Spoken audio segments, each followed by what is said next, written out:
Hi guys, my name is Andre Jick. Yes, my hair does look like a bird's nest, and welcome to the Cylinder. The Cylinder is a move that's been featured on some of Theory 11's videos, and it's also a move that I use with the amazing Jonathan on stage here in Las Vegas. This move gets great reactions every time people see it, and I'm finally ready to release it. So with that said, let's get into it.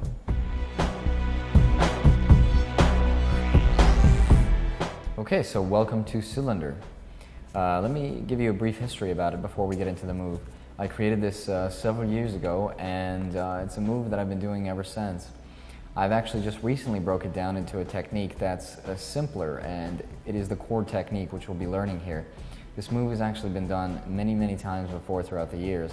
No one's just ever thought of doing it continuously, because essentially what it is it's many revolutions repeating over and over and over. And it's been done as one cycle, just no one's ever thought of doing it continuously. But it's a move that has been featured in some of Theory 11's videos, as mentioned, some of the card trailers, and I've also been doing this move recently in the Amazing Jonathan show here in Las Vegas. It's just a 2-minute bit here in town, and it's funny, it gets good reactions, and this move is definitely something that I'll keep in my routine. And I hope you enjoy it and use it throughout the years. So let's get into it.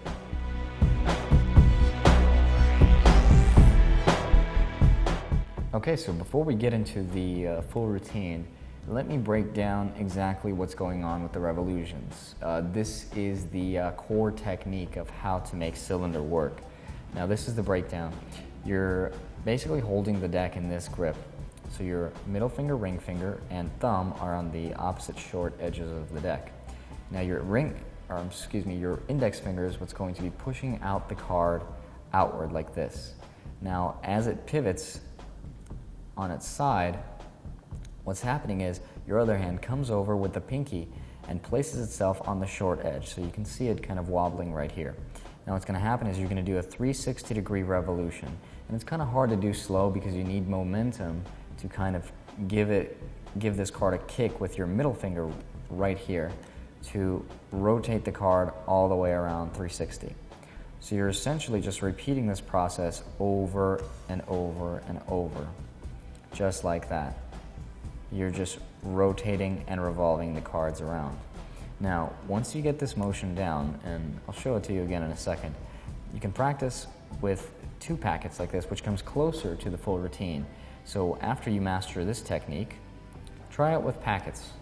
So split the deck, hold one in mechanics grip, and hold the other as shown previously, and do exactly the same thing, except place your pinky right here on the short edge. So instead of here, which is the mechanics grip, you want to place it right here on a straddle grip, which is the pinky on the opposite side of the index finger. And you're just literally going to keep revolving around and around, over and over and over. And that's essentially the core technique. Now let me show you that one more time. So here's what's going on. Your index finger pushes out, your pinky comes over, and pushing down, you're rotating it on your middle finger. Then you keep rotating around, and then from this point, instead of your pinky rotating, you're gonna rotate with your middle finger, with this hand right here that holds the deck, and that will give you the complete rotation. Because from here, if you keep rotating with your pinky, this card is gonna get stuck on the edge of the deck right here. That's why it's imperative for you to use the other hand, come over, and do that same thing. Also, this move works best when not done vertically. This is very difficult to do like this. Well, maybe not very difficult, but it's a little harder to do it vertically as opposed to doing it slightly on the edge.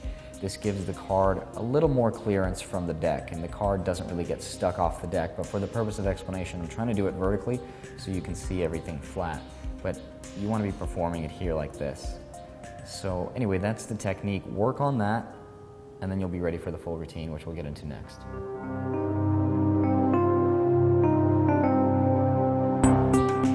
Okay, so here is the full routine. You're going to begin by opening up with the Z grip, like this. Now from here, your bottommost packet, you're going to turn away from you with the thumb.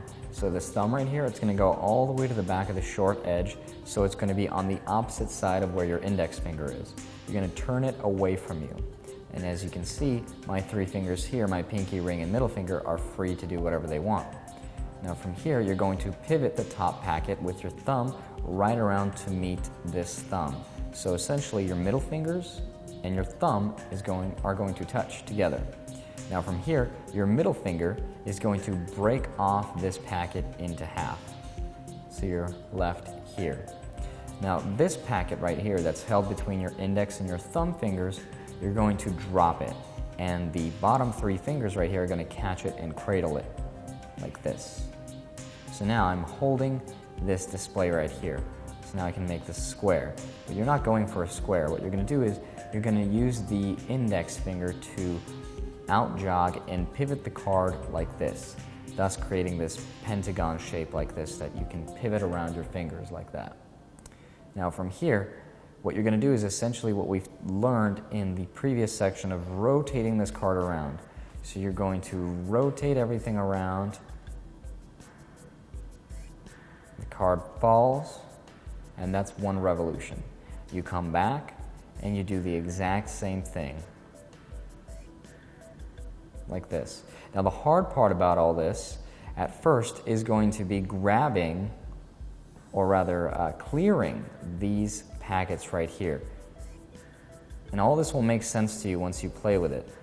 But sometimes after a few revolutions, this bottom packet right here, it's going to start to get messy, especially if you're going fast or if you're not doing it at the right speed, which uses momentum. Right now I'm kind of doing it slowly, so it's kind of hard to do it neatly, but when you pivot the card around and you want to square up, just as soon as you place the card, kind of wiggle your fingers right here. I'm just wiggling my ring, my middle, my index, and my pinky fingers, and that just kind of recradles it back into perfect shape.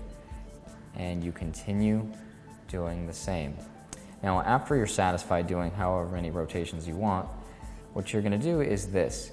You're going to go back to this triangle position. So this top, or rather this middle packet right here that's held between the thumb and the other thumb, you're going to grab it with the pinky like this. So now you can let go right here. You're holding this triangle. Now your thumb is again going to meet your other thumb, and you're going to let go of this packet at the top. As soon as you let go, you're going to pivot away from you and use your index finger again to create this shape. And this is Dan and Dave's worm shape, although it's a completely different way of getting into it. Anyway, this is the shape you're holding. Hold that display for a few seconds. Now to close, you're going to reverse this packet back underneath this one right here. So now it's going on the bottom. Tilt, so this one falls. This middle one right here, you're going to pivot away from you. It falls as well. So now you square up everything in mechanics grip. Your index finger is going to pivot back. Your thumb grabs, and this packet rotates around and goes back on top. So let's try that one more time. So mechanics grip, Z grip. Your pinky is right here on the bottom of the packet, short edge. You're going to straddle grip. Thumb comes over to the bottom right here, as you can see, and you're going to pivot away from you. As soon as you pivot away from you, your middle finger and your thumb touch together, and you're going to split that packet with your middle finger. The bottom packet here drops into the fingers and they cradle it, and now you can freely let go and move these packets around, but instead you're going to use your index finger to out jog and pivot that card around the pinky. Now the card is being pivoted around, around, and around. And this card right here that's about to be placed onto the straddle grip, it's essentially on top of this packet. It's not on the bottom, it's on top. And I don't know if you can tell, it's right here on top of it. But then my middle finger kind of uncurls and grabs. And if you have trouble getting that card out, grab it with your fingers instead of offloading it. So instead of doing this, if you get stuck, you can use your index finger right here to grab the card out. But to prevent that from happening, you want to use momentum to get this card going. And the quicker you go, you use more momentum. And that prevents the cards from falling. After you're satisfied, you're going to grip, you're going to meet with your pinky right here with the thumb and pinky, and you're going to let go. So you're here. Now your thumbs again come together, and you let go of the top thumb, and you're holding this new packet right here between your thumb and pinky. And now your index finger comes over and extends the last card into the worm. Now to close, your thumb packet goes on the bottom, the middle packet goes on top as you rotate away. So now you're here. This card goes back, thumb grabs, and we roll back on top, and that's it. Now let's get into the follow along section.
guys enjoyed it. It's pretty complicated and it looks very difficult, but with a little bit of practice and training, you'll be able to get the move really well. You want to practice the rotations. Don't do them too fast. Speed, again, will come with time, but don't be intimidated by this move. Don't let it scare you. Make sure you practice and master the single card revolutions first before you get into the actual full routine. And don't be discouraged. If you guys have any questions or if you have any ideas that you want to share with me, you know where to find me. So I hope you guys like the move. I hope you enjoy it and use it.